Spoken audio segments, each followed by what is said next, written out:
life in town for me was kind of like Tom Sawyer and Huck Finn. We'd leave in the morning just as long as we were back when the whistle blew at noon. We'd leave again right after lunch, and we had to be home at 6 o'clock when the church bell rang. We'd spend a lot of time in the rail yard, and we'd be riding trains. And if our folks ever knew all the stuff that we did, they wouldn't believe it.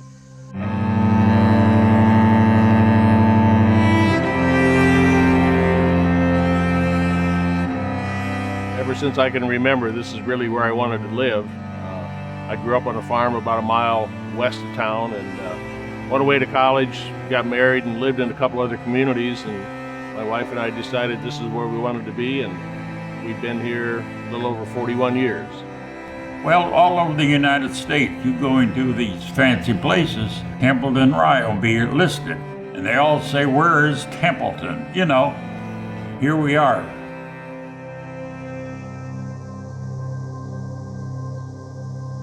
We started out in 1882, and then when it come through the Depression time, as everybody knows, it got tough, and people went to bootlegging whiskey to try to survive, and that's how our town survived, was maybe more than some other towns, because our whiskey got popular.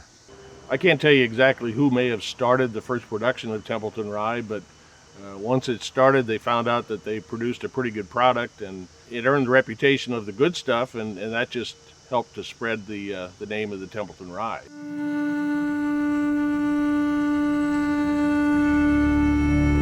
I remember when the bank holiday was, every bank in the country was locked up on a Monday morning. And of course, Templeton Bank also had a guy at the door. He said, have you got enough money in here to cover all the notes? They went in and pulled open the safe, and he said, there's enough cash to cover everything we've got borrowed out. The bank is open. So the bank was open the next day. People deposit their money cash in the bank was from selling whiskey. You know, they didn't dare show it in the books. So they had all that cash in the drawer, and that made the bank a very safe bank. This house at one time was owned by my great uncle Joe Earlbeck, and he was one of the major players. And I mowed this lawn a lot when I was a kid. My great aunt would always get the mower out for me, until one day she wasn't here and I had to mow it, and I got the mower out. And I happened to look under a blanket that was in there, and there was a row of slot machines in this garage right here. So he was playing, he was in the whiskey trade and the slots. They wanted to try to mass produce the whiskey to make money. You know, that was their main thing.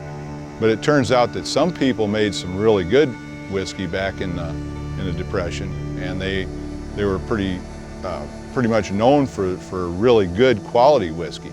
And that's probably what kept the history going on, is that it wasn't just whiskey, it was good whiskey. The thing about Templeton Rye is it's always been kind of hush-hush, with my generation being a generation younger than the kids of the folks that made the whiskey back in the Depression. They were even quiet about it. What was your uncle that actually went to Nebraska with some boars one time? Did you ever hear something? Oh, Speed. Oh yeah, ask him. I remember in 1946, I think I was 16 years old, and Speed had a 46 pickup. I didn't have a driver's license, but we come across that South Omaha Bridge, and I said, Speed, you better, oh no, you keep on driving. And we wound up in Lincoln. What were you hauling? I don't know. I don't know, I was just a boy. He asked me if I wanted to go along, and instead he put me behind the wheel to drive.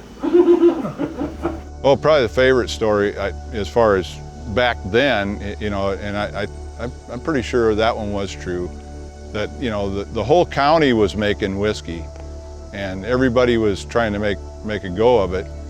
And when there was the feds coming into the towns, the county sheriff would come into town, and he never wore a hat. But when when the feds were coming in, he'd drive through town, he would be wearing a hat. And that was kind of a signal. He actually was helping the bootleggers because he knew it was good for the county, you know.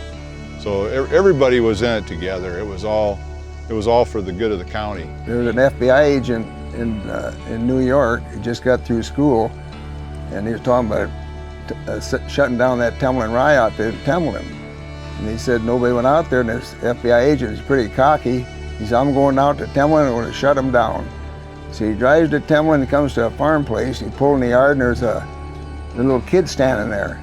He said, where's your dad? He's working. He said, what's he doing? He's helping Grandpa. He said, what are they doing? They're cooking whiskey. And the agent said, oh, really? He said, well, where are they at? He said, I can't tell you. Well, he said, I'll give you a nickel if you tell me where they are. Well, a nickel was a lot of money.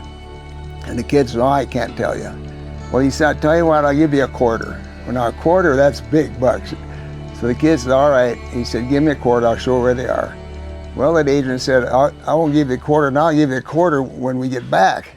Yeah, but he said, you gotta give me the quarter now. If I show you where they are, you ain't coming back. I think most people view it as a part of our history. You can like it or dislike it, but it is what it is. And I think the people of the community have been pretty accepting and realizing that it is part of our history, and we're just glad that something positive is coming from it. But I think the biggest thing about Templeton is that even though it's changed and we've gotten more modern, it really hasn't changed in the fact that our Main Street businesses are still there. They're active, adding businesses, obviously Templeton Rye, adding to the local community. We're unique.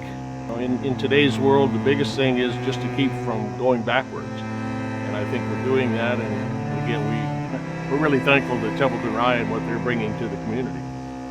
It's just the interaction between friends. You know, you can jump on a golf cart and drive down the street, and you can have a party just about anywhere you're at. Oh, it is. Everybody takes pride in in ownership. You know, if somebody paints their house, then the neighbor's going to paint his house. Or if somebody mows the lawn, the neighbor's going to mow his lawn. I would just say I'm most proud to live in Templeton because of the town has a lot of great people. Our history is strong, and everybody's proud of our history. Templeton will survive. Yes, No question Templeton about will that. survive is right. Best place in the world.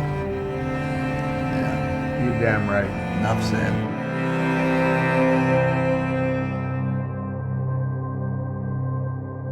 Small town, strong spirit. Enjoy the good stuff.